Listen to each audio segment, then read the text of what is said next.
আসসালামু আলাইকুম। Hello take ভিডিওর পক্ষ থেকে তোমাদেরকে স্বাগত জানাচ্ছি অটোক্যাডের দ্বিতীয় পর্বে।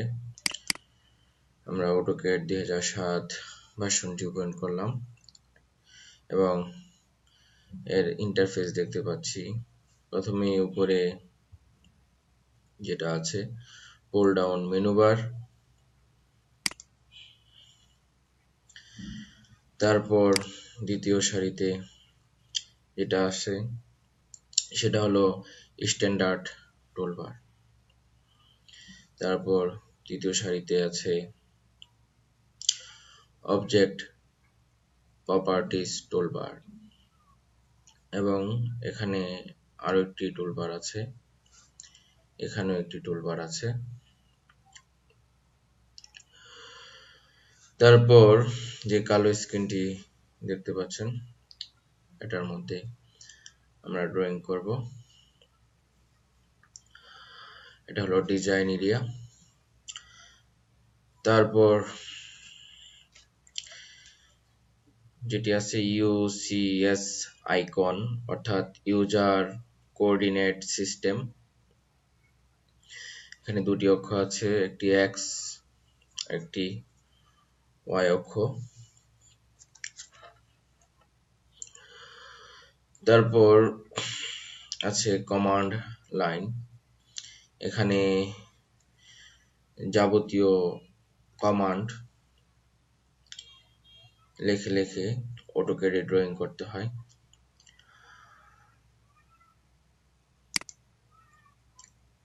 সম্ভবত 2004 ভার্সনের থেকে আগ পর্যন্ত এখানে লিখে লিখে কমান্ড লিখে লিখে ড্রয়িং করা হতো, কিন্তু পরবর্তী যে ভার্সনগুলো আছে এগুলোতে এখানে লেখার দরকার হয়নি। কার্সরটি যে কোনো জায়গায় আমরা রেখে আমরা যদি লিখি তাহলে কি কমান্ড লেখা যাবে, একই কাজ করবে। তারপর নিচে যে বারটি আছে সেটা হলো স্ট্যাটাস বার। তো ইন্টারফেস পরিচিতি শেষ হলো। এখন কিছু মডিফাই করতে হবে, কিছু সেটআপ করতে হবে। এখন যদি আমরা বারবার নতুন ফাইল ওপেন করি তাহলে আমাদেরকে বারবার ফরম্যাটটা আমাদেরকে সেটআপ করে নিতে হবে। এই জন্য আমরা প্রথমবারই সেটআপ করে নিব এবং প্রতিবার এটার উপরে আমরা কাজ করব। এখন আমরা যদি কার্সরটা যদি আমরা ঘোরাই তাহলে দেখব যে ইউসিএস যে আইকনটি আছে উপরে উঠে যাচ্ছে। তো আমরা ইউসিএস আইকনটাকে আমরা এই কর্নারে রেখে দিব। এই জন্য আমাদেরকে যা করতে হবে ভিউ থেকে ডিসপ্লে থেকে ইউসিএস আইকন থেকে অরিজিনের যে টিক চিহ্নটি আছে এটা যদি আমরা তুলে দিই তাহলে দেখব যে ইউসিএস আইকনটি নিচে চলে আসছে।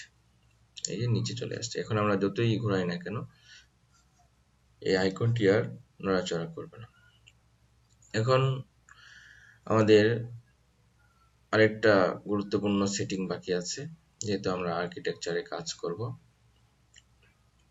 এই জন্য আমরা আর্কিটেকচার সেটিংটা করে নিই। প্রথমে যাব ফরম্যাট থেকে ইউনিটে যাওয়ার পর আমরা দেখব যে এখানে একটা উইন্ডো ওপেন হয়েছে।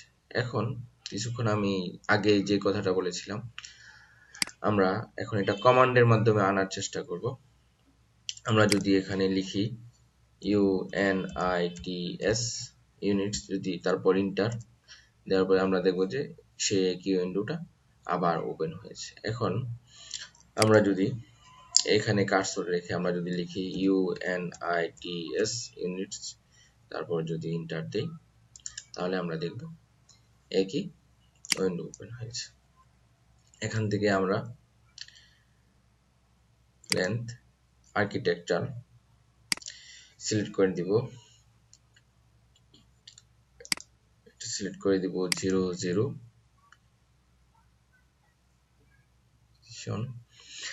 তারপর এখান থেকে আমরা ইঞ্চি সিলেক্ট আছে, ইঞ্চি রাখবো, আর অ্যাঙ্গেল প্রিসিশন যা আছে তাই রাখবো। এই অবস্থায় আমরা ওকে চাপ দেব। এখন আমাদের কাজ মোটামুটি শেষ। এখন আমাদের যে আরেকটি গুরুত্বপূর্ণ কাজ, সেটা হলো এই ফাইলটি আমরা সেভ করব।